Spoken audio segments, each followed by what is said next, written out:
what we have here is we have a cell tray, and the cell tray is filled with soil.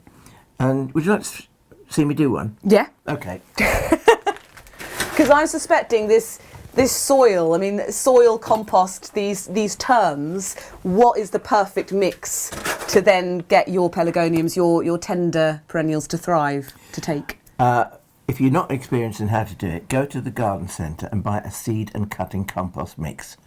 That will have enough food in it to last 6 weeks.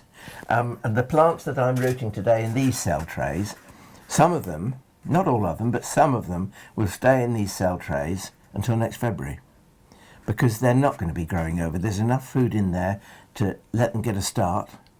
And then by February, well, by December, everything will have slowed down. They're kept just ticking over so they don't die.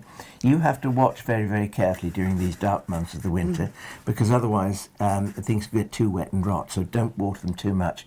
But just keep them ticking over. And at the first opportunity in February, I say February because, I mean, it doesn't have to be February, it could be March. But I'm thinking of day length, because you'll notice the increase in growth of plants once the days start to lengthen after the end of about the end of January. We notice it, don't we?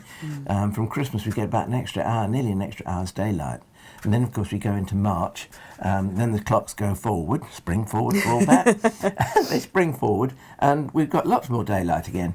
But I like to keep them ticking over in here, and then from somewhere in the middle of February, I'll start potting them on into good compost.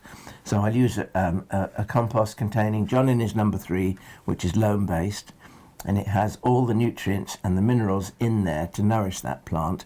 And I'll mix that half and half with the proprietary potting compost made by somebody famous like Arthur Bowers.